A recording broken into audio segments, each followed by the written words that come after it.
ओम नमः शिवाय। ओम नमः पार्वती पते। हर हर महादेव। नमस्कार भक्तगण, भगवान भोलेनाथ और माता पार्वती की कृपा आप सब पर बनी रहे। आज सोमवार का दिन है। सोमवार के दिन भगवान भोलेनाथ की पूजा अर्चना करना अत्यंत फलदायी और शुभ माना जाता है। सोमवार का व्रत चंद्रदेव और भगवान भोलेनाथ की अर्चना हेतु किया जाता है। इस व्रत को श्रद्धा पूर्वक करने से मानसिक कलेशों से छुटकारा मिलता है एवं सभी मनोकामनाएं पूर्ण होती हैं। यदि श्रावण महीने में सोमवार का व्रत धारण किया जाए तो यह अधिक फलदायक सिद्ध होता है। वैसे यह व्रत चैत्र, श्रावण और कार्तिक मास में किया जाता है। इस व्रत में सोमवार के दिन उपवास रखकर भगवान शंकर, मां पार्वती की पूजा अर्चना करनी चाहिए तथा दिन में एक बार भोजन करना चाहिए। सोमवार का व्रत रखने से स्त्रियों को पति पुत्र का सुख प्राप्त होता है और उन्हें अखंड सौभाग्य की प्राप्ति होती है। सोमवार का व्रत रख रहे हो तो सोमवार व्रत कथा अवश्य सुननी चाहिए। तो आइए मन में भगवान भोलेनाथ और माता पार्वती का स्मरण करते हुए हाथों में पुष्प लेकर सुनते हैं सोमवार व्रत कथा। एक साहूकार बहुत अमीर था। उसके पास धन की कोई कमी नहीं थी। साहूकार के पास सभी सुख और ऐश्वर्य के साधन थे, किंतु उसको एक ही दुख था कि उसके कोई औलाद नहीं थी। दिन रात वह इसी चिंता में लगा रहता था और वह पुत्र पाने के लिए हर सोमवार को भगवान चंद्रदेव व शिव जी की पूजा करता, वह व्रत रखता था।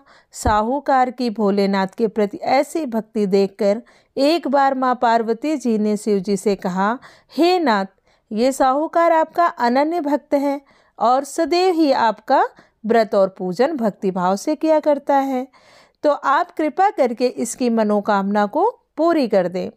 पार्वती जी के ऐसे वचन सुनकर भोलेनाथ ने मां गौरी से कहा, हे पार्वती, यह संसार एक कर्म क्षेत्र है। यहाँ जो भी जैसा कार्य करता है उसे वैसा ही फल मिलता है, अर्थात जैसा कार्य मनुष्य करता है वैसा ही परिणाम भोगता है। किंतु माता पार्वती आग्रह पूर्वक बोली, हे महादेव, यह आपका अनन्य भक्त है। यदि इसको कोई भी दुख है तो आपको उसे अवश्य दूर करना चाहिए। यदि आप अपने भक्तों की मनोकामनाएं पूरी नहीं करेंगे तो क्यों मनुष्य आपकी भक्ति, सेवा व पूजन करेंगे। पार्वती जी के इस आग्रह को सुनकर शिव जी ने कहा, हे शिवे, इस साहूकार के कोई पुत्र नहीं है, इसी कारण यह दिन रात चिंतित व दुखी रहता है। इसके भाग्य में संतान न होने पर भी मैं इसे पुत्र प्राप्ति के लिए वरदान देता हूँ, किंतु इसका पुत्र केवल 12 वर्ष तक ही जीवित रह सकता है। इसके पश्चात वह मर जाएगा। इससे अधिक मैं इस साहूकार के लिए कुछ भी नहीं कर सकता। यह सब बातें साहूकार सुन रहा था। उसे यह सारी बातें सुनकर ना कोई खुशी हुई और ना ही कोई दुख हुआ। वह पूर्ववत शिव जी की पूजा व व्रत करता रहा। कुछ समय पश्चात साहूकार की पत्नी गर्भवती हो गई और 10वें महीने में उसने एक बहुत ही सुंदर पुत्र को जन्म दिया। साहूकार के घर में बहुत खुशियां मनाई गई, किंतु साहूकार ने अपने पुत्र की 12 वर्ष की उम्र जानकर कोई खुशी प्रकट नहीं की और इस संबंध में किसी को कुछ भी कोई भेद नहीं बतलाया। वह बालक धीरे धीरे बड़ा होने लगा। जब वह बालक 11 साल का हो गया तो बालक की माता ने साहूकार से उसके विवाह के लिए कहा, किंतु साहूकार ने कहा कि मैं इसे काशी जी पढ़ने भेजूंगा। साहूकार ने अपने साले को बुलाकर कहा कि तुम इस बालक को काशी जी पढ़ाने के लिए ले जाओ और इसे विधिवत शिक्षा ग्रहण कराओ। साहूकार ने उसको बहुत सा धन देकर कहा कि रास्ते में जहाँ कहीं भी ठहरो वहाँ यज्ञ और ब्राह्मणों को भोजन कराते जाना। इस प्रकार वह दोनों मामा भांजे रास्ते में यज्ञ करते, दान देते हुए और ब्राह्मणों को भोजन कराते हुए जा रहे थे। रास्ते में एक शहर पड़ा। उस शहर में राजा की कन्या का विवाह था। एक अन्य राजा का लड़का बारात लेकर आया था, लेकिन वह एक आंख से काना था। लड़के के पिता को इस बात की चिंता थी कि वर को देखकर कन्या के माता पिता विवाह में किसी प्रकार की अड़चन न डालें। इसी कारण जब उन्होंने साहूकार के अति सुंदर बेटे को देखा तो उनके मन में विचार आया, क्यों न इस लड़के से विवाह का कार्य पूर्ण करा लिया जाए। यह विचार कर उसने उस लड़के और उसके मामा से कहा कि यदि आप फेरे व कन्यादान का कार्य पूर्ण करा देंगे तो आपकी बड़ी कृपा होगी और हम आपको बहुत सारा धन देंगे। साहूकार के लड़के और उसके मामा ने इस बात को स्वीकार कर लिया। विवाह का काम भली प्रकार से पूरा हो गया। जब वह लड़का जाने लगा तो उसने चुपके से राजकुमारी की चुनरी पर लिख दिया कि तेरा विवाह तो मेरे साथ हुआ है, लेकिन जिसके साथ तुझे भेजा जाएगा वह एक आंख से काना है। मैं काशी जी को जा रहा हूँ। राजकुमारी ने जब इस प्रकार लिखा पाया तो उसने काने राजकुमार के साथ जाने से इनकार कर दिया और कहा कि यह मेरा पति नहीं है। मेरा विवाह जिसके साथ हुआ है वह काशी जी गया है। राजकुमारी के पिता ने जब यह सब सुना तो उसने अपनी कन्या को विदा करने से इनकार कर दिया। बारात वापस चली गई। उधर साहूकार का लड़का और उसका मामा काशी जी पहुँचे, जहाँ लड़के ने पढ़ना शुरू कर दिया तथा अपना अतिरिक्त समय मामा भांजा यज्ञ दान आदि करने में बिताने लगे। इसी प्रकार कई महीने बीत गए। जब लड़का 12 साल का हुआ तो उस दिन लड़के के मामा ने यज्ञ का आयोजन कर रखा था।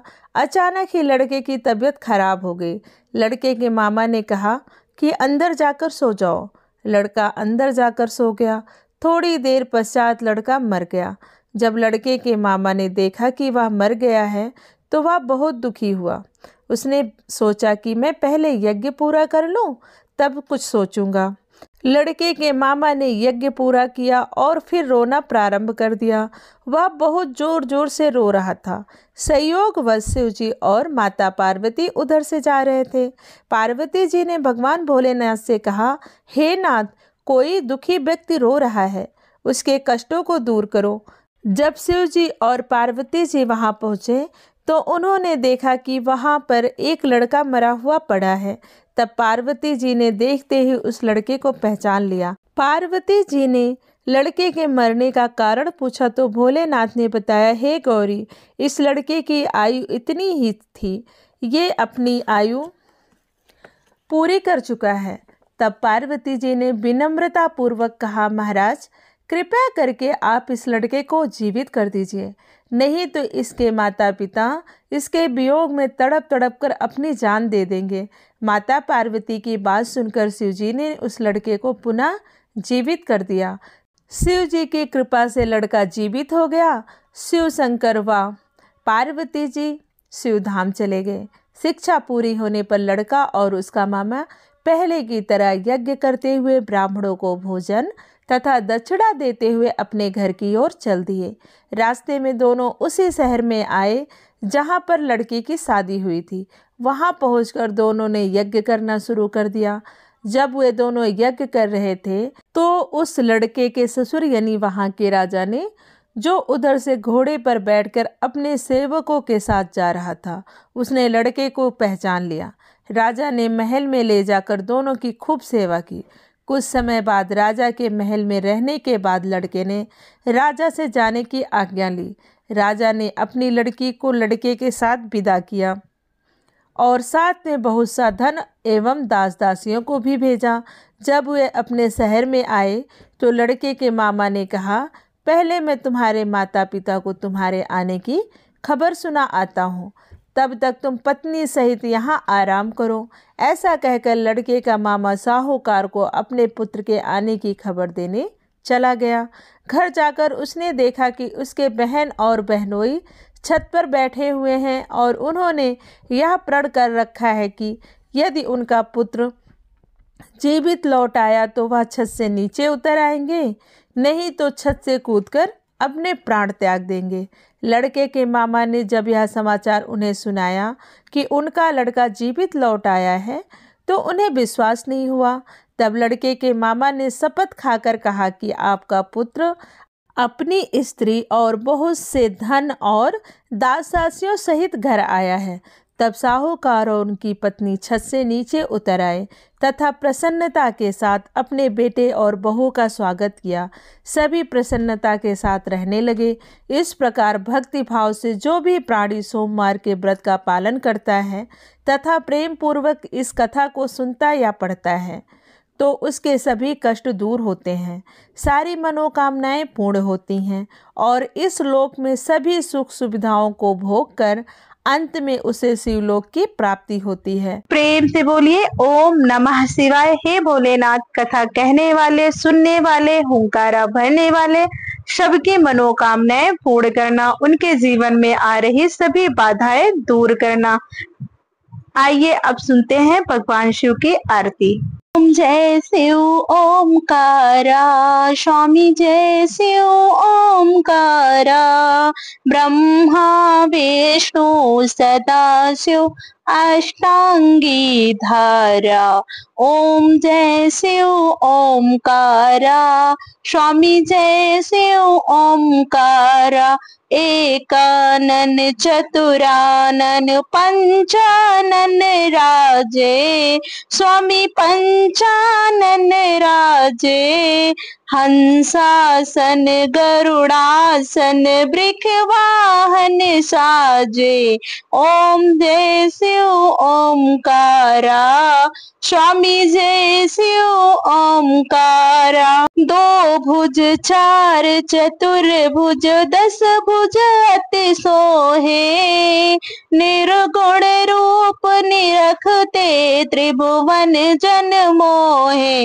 ओम जय शिव ओमकारा, अक्षमाला वनमाला मुंडमाला धारी, त्रिपुरारी कंसारी करमाला धारी। ओम जय शिव ओमकारा, स्वामी जय शिव ओमकारा। श्वेतांबर पीतांबर बाघांबर अंगे, सनकादिक गरुड़ादिक भूतादिक शंगे। ओम जय शिव ओमकारा, कर के मध्य कमंडल चक्र त्रिशूल धारी, सुखकारी दुखकारी जग पालनकारी। ओम जय शिव ओमकारा, ब्रह्मा विष्णु सदा शिव जानत अविवेका, मधु कैटभ तुम्हारे सुर भयहीन करे। ओम जय शिव ओमकारा, स्वामी जय शिव ओमकारा। लक्ष्मी वा सावित्री पार्वती संगा, पार्वती अर्धांगी शिव लहरी गंगा। ओम जय शिव ओमकारा, स्वामी जय शिव ओमकारा। पर्वत शो है पार्वती शंकर कैलासा, भांग धतूर का भोजन भस्मी में वासा। ओम जय शिव ओमकारा, जटा में गंगा बहत है, गले मुंडल माला, शेष नाग लिपटावत ओढ़त मृग छाला। ओम जय शिव ओमकारा, काशी में विराजे विश्वनाथ नंदी ब्रह्मचारी, नित्य उठ दर्शन पावत महिमा अति भारी। ओम जय शिव ओमकारा, त्रिगुण स्वामी जी की आरती जो कोई नर गावे, कहत शिवानंद स्वामी, कहत शिवानंद स्वामी, मन वांछित फल पावे। ओम जय शिव ओमकारा, स्वामी जय शिव ओमकारा। प्रेम से बोलिए भगवान भोलेनाथ की जय, माता पार्वती की जय।